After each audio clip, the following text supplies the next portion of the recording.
Muito bem, estamos de volta aqui para mais uma gravação do nosso curso Ciência Política e Guerra Cultural. Estamos dando oportunidade ao nosso estudo do livro A Mentalidade Anticapitalista. Estamos descobrindo agora, a partir do capítulo 2, que a sociedade como um todo é vista por meio desse economista, e essa sociedade está deturpando o capitalismo. Justamente aí que o capítulo 2 inicia-se, dizendo o seguinte: o capitalismo tal como é, e tal como é visto pelo homem comum. Então, nós temos aí duas formas de verificar como o capitalismo está se comportando é, na mente do ser humano. A primeira forma é a forma mais intelectual, conceitual, acadêmica, e a outra é a que está sendo deturpada e que, de certa forma, já está no imaginário das pessoas, independentemente do grau de estudo que elas tenham. E essa deturpação conduz esses indivíduos a um abismo irracional e não percebem os benefícios do capitalismo. Então, no capítulo 2, basicamente aí, estamos chegando já na metade do livro, estamos encerrando esse mês com esse livro. No próximo mês teremos outro livro para estudar.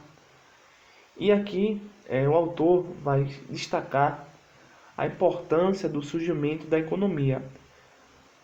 Do dia em que nascemos até o dia em que morremos, os habitantes de um país capitalista são beneficiados a cada minuto pelos empreendimentos maravilhosos do modo capitalista de pensar. O autor passa a nos dizer que é impressionante e sem precedentes na história mundial o fato do capitalismo ter sido realizado por um pequeno número de autores e por uma quantidade pouco maior de homens de Estado que assimilaram o ensinamento desses autores. A civilização ocidental adotou o capitalismo por recomendação de uma elite, de uma pequena elite. Então, o capitalismo ele surge não criando guerras, motivando assassinatos, destruindo conceitos sobre certo e errado. O capitalismo surge por causa de diversos fatores. O que eu poderia dizer a vocês é da própria necessidade humana de se organizar, de criar produtividade, de produzir, criar produtos. Então o capitalismo é que dá, como estamos vendo e vamos ver, auxílio, uma espécie de resgate para o homem no sentido econômico da sociedade. Então ele diz o seguinte: a economia é tão diferente das ciências naturais e da tecnologia e, por outro lado, da história e da jurisprudência. Então, há uma diferença interessante da economia dessa escola austríaca, na economia, obviamente, que existem outras escolas, mas a economia em si era diferente dessas ciências, certo? Bem, ele também diz o seguinte: as doutrinas de Marx, que é o fundador, não é exatamente ele, mas outros, mas a história reporta ele, tá? Então Marx, as doutrinas de Marx foram bem aceitas, né? No caso, pelo homem comum, tá certo? Porque adotaram essas interpretação popular dos acontecimentos. Abre aspas. O resultado dessa ignorância é que as pessoas atribuem todo o aperfeiçoamento das condições econômicas ao progresso das ciências naturais e das tecnologias. Fecha aspas. E a recobriram de um véu pseudo-filosófico ou pseudo-científico, uma falsa ciência, uma falsa filosofia, que as tornou agradáveis tanto ao espiritualismo hegeliano, tá, quanto ao rude materialismo dialético de Marx. No esquema de Marx, as forças materiais produtivas são uma entidade sobre-humana. Então são conceitos filosóficos que impregnam-se dentro da economia para tentar explicar em alguns aspectos a movimentação do aspecto histórico dos indivíduos. Então, Hegel e Marx e outros pensadores vão explicar essa movimentação através de conceitos de materialismo, relativismo, fideísmo e assim por diante. Então, independentemente da vontade e da ação dos homens. Então, basicamente, assim, é o seguinte: é a matéria, segundo Marx, que movimenta as coisas. Não é a vontade, o espírito, a capacidade humana, a criação humana, a mente humana, o raciocínio humano dos homens que está conduzindo a sociedade a um bem-estar nunca visto antes, em todo o tempo da história universal. Mesmo assim, são todos eles sistemas imperfeitos. Tá? Então, segue seu próprio caminho, que é determinado pelas intempéries e inevitáveis leis de um poder mais alto. Transformaram-se misteriosamente e forçam a humanidade a ajustar suas organizações sociais a essas transformações, porque as forças materiais produtivas evitam apenas uma coisa, dois pontos: ser aprisionado pela organização social da humanidade, a matéria essencial da história consiste na luta pelas quais estão agrilhoadas. As forças materiais produtivas estavam contidas na forma de manufatura e assim harmonizaram as questões humanas, de acordo com o padrão do feudalismo. Então, antes do capitalismo, se sabe que existiu o período feudal, onde a Igreja Católica, junto com os reis, príncipes, dominavam toda a sociedade e os camponeses. E antes do feudalismo existiu a sociedade escravista, com os romanos, egípcios, etc. E segundo os marxistas, eles vão dizer que antes das sociedades escravistas existiu a sociedade comunista. Isso é apenas uma ficção criada por eles. Não se tem como comprovar isso.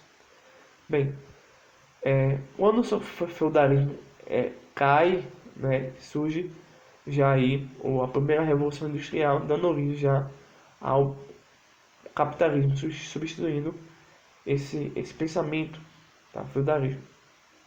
Quando, posteriormente,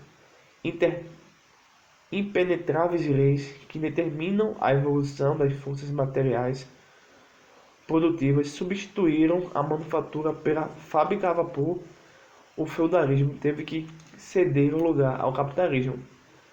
As forças materiais produtivas se desenvolveram ainda mais. A sua forma atual exige de modo imperativo a substituição do capitalismo pelo socialismo. Quem tenta impedir a revolução socialista está diante de uma árdua tarefa.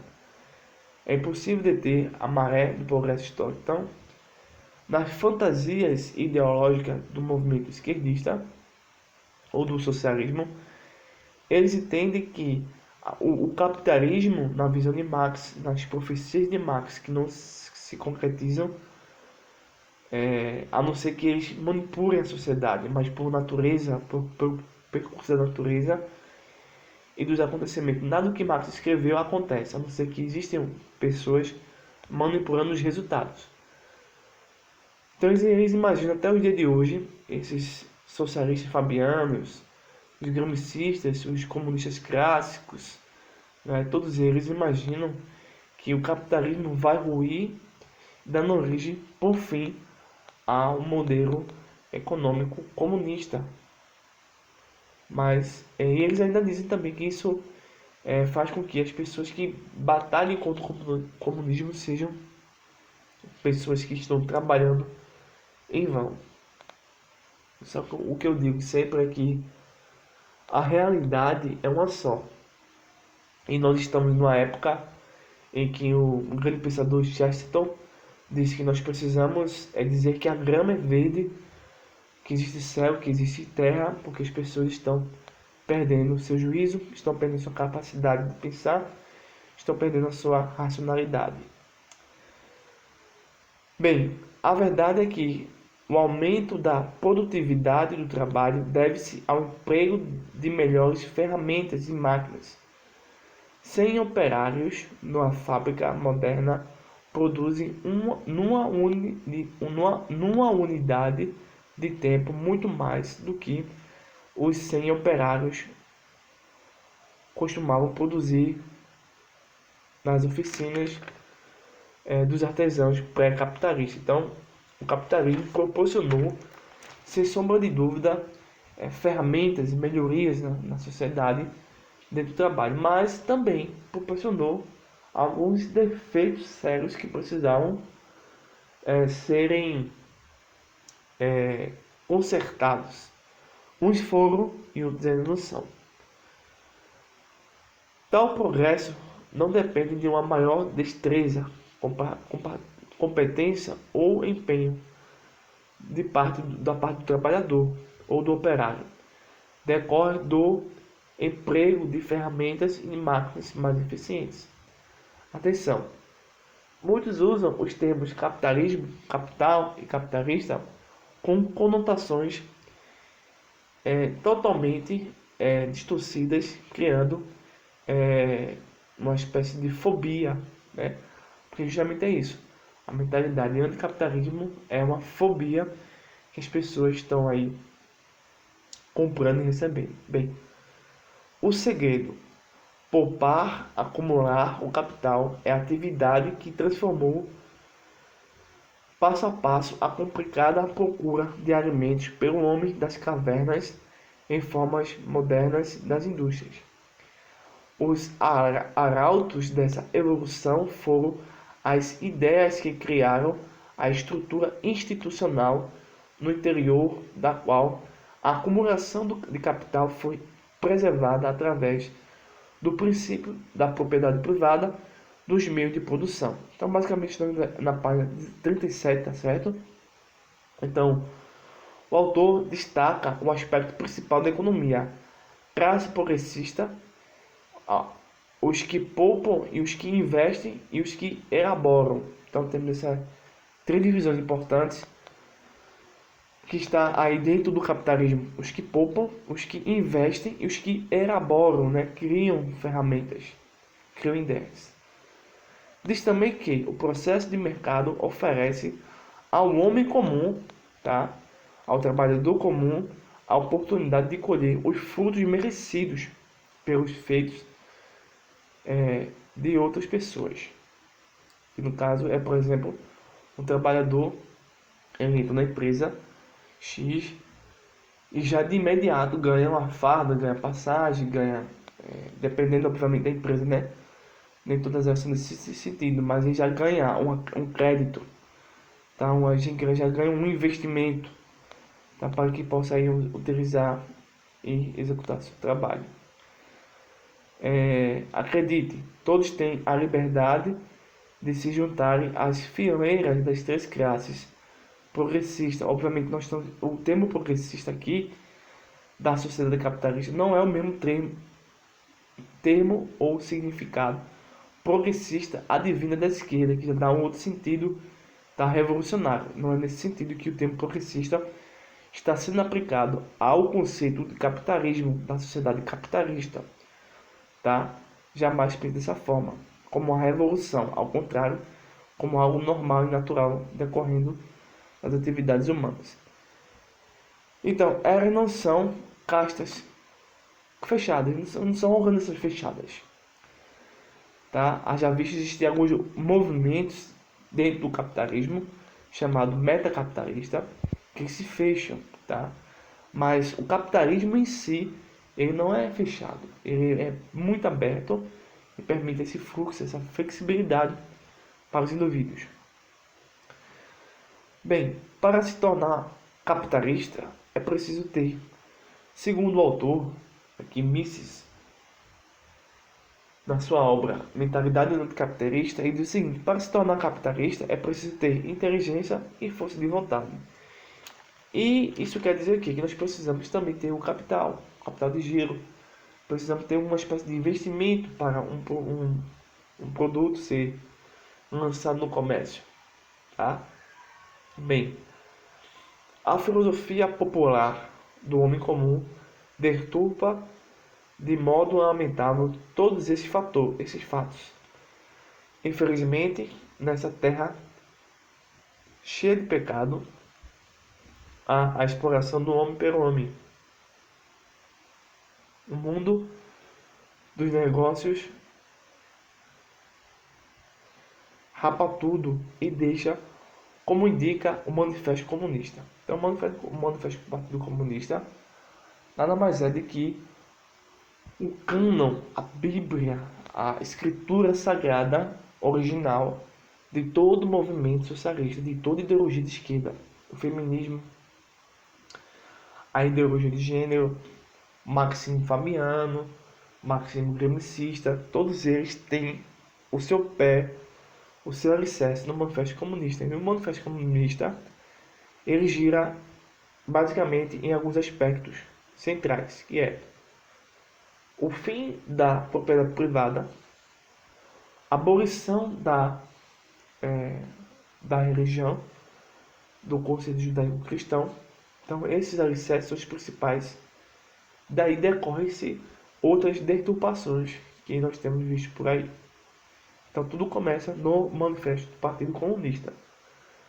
Eles não percebem que a característica dos grandes negócios é a produção em massa, a fim de satisfazer as necessidades das massas no regime capitalista, consumidores de tudo o que as fábricas estão produzindo. No início do capitalismo, ainda havia um considerável lapso de tempo entre o surgimento de uma novidade e o momento em que ela se tornava acessível às massas. Então, muitos não querem perceber que o capitalismo ele nasce não exatamente através de uma agenda seguindo passo a passo, não é? Uma sistematização. Isso vai surgir depois.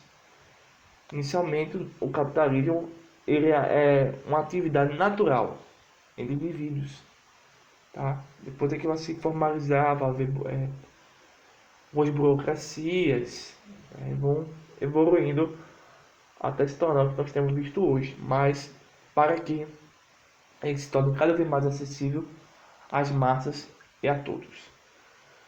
Então, ninguém sofre necessidade da economia de mercado pelo fato de algumas pessoas serem ricas. As posses dos ricos, a riqueza dos ricos, não são a causa da pobreza de ninguém. Não é porque o indivíduo é rico que isso me faz ser pobre. Os empresários, os capitalistas e os tecnólogos prosperam na medida em que melhor atendem aos consumidores. Ou seja, você tem um produto, você tem uma loja, você tem um comércio, e se você atender mal um cliente, esse cliente jamais volta para a sua loja e ele espalha que ali foi mal atendido, ninguém vai na sua empresa, muito menos vai para o seu produto. Então você nunca vai prosperar, ainda que seu produto seja o melhor. Mas se seu produto é fraco, pequeno, ainda com baixo valor de mercado, etc., né, todas essas questões, mas você tem uma boa apresentação, você tem uma boa receptividade para o indivíduo, para o cliente. Aí esse cliente volta e chama as pessoas. Então você tendo que ir a crescer e abrir outras lojas e assim por diante. Então esse processo não torna ninguém pobre, ao contrário, permite que a riqueza seja distribuída de uma forma diferente, mas é participativa também.